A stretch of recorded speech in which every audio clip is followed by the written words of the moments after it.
Sir ஒரு நடிகரும் இல்லாமல் அந்த சினிமா வந்துட்டு ஒரு வெற்றிடம் ஒன்று உருவாகும் அப்படின்ற மாதிரி சொல்லுவாங்க இல்லையா? இப்போ விஜயகாந்த் இல்லாத சினிமாவில் வந்துட்டு என்ன மாதிரியான வெற்றிடம் இருக்குது? இல்லை, அது எனக்கு தெரிஞ்சு பார்த்தீங்கன்னா அந்த இடத்த ரீப்ளேஸ்மெண்ட் பண்ண முடியாதுன்னு.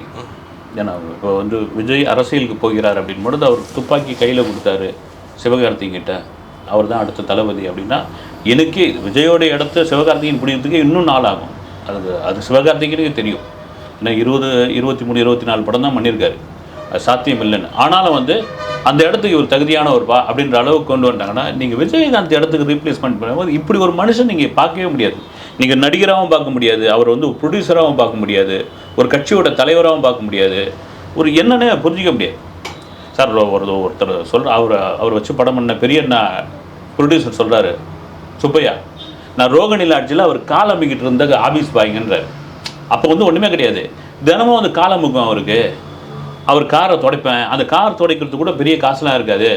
அவர் கண்டுபிடிக்கிறாரு இந்த பையன் நல்ல பையனாக இருக்கிறான்னு, கூடவே வச்சுக்கிறேன். ராவத்தராக அவர் என்னை கூடவே வச்சுக்கிட்டாங்க. அவ்வளோ விசுவாசமாக அவரை நான் எனக்கு என்ன வேணுமோ ஒரு நாள் ஒரு ட்ரெஸ்ஸு தைச்சி அவர் போட்டுக்கிட்டு பார்க்குறாரு. வந்து ஒரு படத்துக்கு வந்து அவர் காஸ்ட்யூம் தைச்சி போட்டு பார்த்துட்டு இருக்காரு. அந்த கோட்டை கழட்டி வச்சுட்டு போகிறாரு. போட்ட உடனே நான் என்ன பண்ணேன், நமக்கு ஒரு ஆசை வந்து ஆஃபீஸ் பாயாக இருந்தோம், லாட்ஜில் எதுவாக இருந்தோம், இந்த மாதிரி கோட்டெலாம் நம்ம பார்த்தது இல்லையன்ட்டு ஒன்று கோச்சிங் மட்டும் எடுத்து கண்ணாடி முன்னாடி போட்டு பார்க்கும்பொழுது அந்த கண்ணாடி பின்னாடி இருந்து அவர் பார்க்குறது தெரிஞ்சு போய் பதறி போய் நான் எடுத்து வைக்கிறேன். காஸ்டியூமரை கூப்பிட்டு அவனுக்கு சுப்பையாவுக்கு வந்து ஒரு 5 கோட்டு தைச்சி கொடுங்கன்றாரு. இந்த மனசு யாருக்கும் வரும்? இந்த மாதிரியான விஷயங்கள்லாம் நீங்கள் பண்ணி பார்க்கும்போது விஜயகாந்த் இடத்துக்கு யாரால் வர முடியும் அப்படின்ற ஒரு கேள்வி பலமான கேள்வியாக இருக்குது.